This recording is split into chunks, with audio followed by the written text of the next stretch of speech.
4 दिवसांवर उद्यापर्यंत येऊन ठेपलेल्या राम मंदिर प्राणप्रतिष्ठा सोहळ्याकडे आता संपूर्ण देशाचं लक्ष लागलेलं आहे। 16 तारखेपासूनच अयोध्येमध्ये विविध कार्यक्रमांना सुरुवात झालेली आहे। रामलल्लाची मूर्ती ही कार्यशाळेतून मंदिरामध्ये सुद्धा आणण्यात आलेली आहे। म्हैसूरचे प्रसिद्ध मूर्तिकार अरुण योगीराज यांनी ही मूर्ती साकारलेली आहे। पाहुयात प्रभू रामांची मूर्ती घडवणाऱ्या मूर्तिकाराची कहाणी। श्रीरामाची 200 किलो वजनाची मूर्ती अरुण योगीराज यांच्या मूर्तीची निवड। 5 पिढ्यांपासून मूर्तिकाम करणारं कुटुंब। क्रेनच्या साहाय्याने मंदिरात ठेवली जाणारी ही रामलल्लांची मूर्ती अगदी काही दिवसांमध्ये राम मंदिरात विराजमान होणार आहे। सुमारे 200 किलो वजनाची मूर्ती बनवण्यासाठी मागील काही महिन्यांपासून मूर्तिकार झटत होते। 5 वर्षांच्या श्रीरामाच्या बालरूपातील मूर्तीसाठी 3 मूर्तिकारांची निवड झाली होती। सत्यनारायण पांडे, गणेश भट आणि अरुण योगीराज यांनी श्रीरामाची मूर्ती बनवली होती। राम मंदिर न्यासाच्या सदस्यांनी प्राणप्रतिष्ठेसाठी अरुण योगीराज यांची मूर्ती निवडली आहे। अरुण योगीराज यांच्याविषयी अधिक माहिती घेऊया। 1983 साली कर्नाटकमधील म्हैसूरमध्ये त्यांचा जन्म झाला।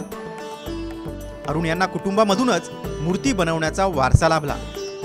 गेल्या 5 पिढ्यांपासून त्यांच्या कुटुंबात मूर्ती तयार करण्याचं काम आहे। वयाच्या 11व्या वर्षी अरुण यांनी एक मूर्ती बनवून कामाची चमक दाखवली होती। MBA झालेल्या अरुण यांनी काही वर्ष नोकरी केली। नोकरीत मन न रमल्यानं 2008 पासून त्यांनी पूर्णवेळ मूर्ती बनवण्याचं काम सुरू केलं। प्रभू श्रीरामांची मूर्ती बनवण्याचं निमंत्रण एप्रिल महिन्यात त्यांना मिळालं। तेव्हापासून ते या मूर्तीवर काम करत होते। पण हा सगळा काळ सोपा नव्हता। मूर्ती बनवत असताना त्यांच्या डोळ्याला इजा झाली। काम करत असताना त्यांच्या डोळ्याला एक दगड लागला आणि त्यानंतर त्यांच्या डोळ्याचं ऑपरेशनही झालं। ऑपरेशन होऊन सुद्धा त्यांनी काम थांबवलं नाही। मूर्ती पूर्ण झाली, त्यांच्या कामाला यश आलं आणि फळही मिळालं।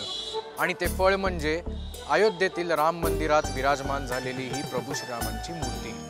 अरुण यांनी फक्त श्रीरामाची मूर्ती बनवली असं नाहीये, देशभरात अनेक मूर्ती बनवण्याचा विक्रम त्यांच्या नावावर आहे। नवी दिल्लीतील इंडिया गेटवर नेताजी सुभाषचंद्र बोस यांचा 30 फुटांचा पुतळा साकारलाय।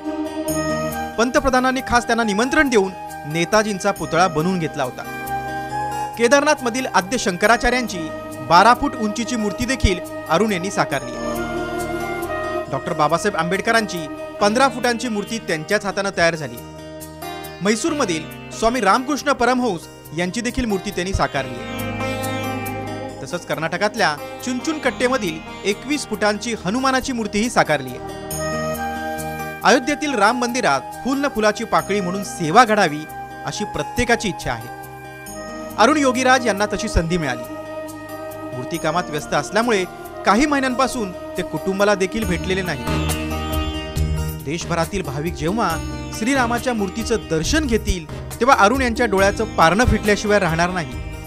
प्रमोद जगतापसह अक्षय बडवे, साम टीव्ही न्यूज, अयोध्या।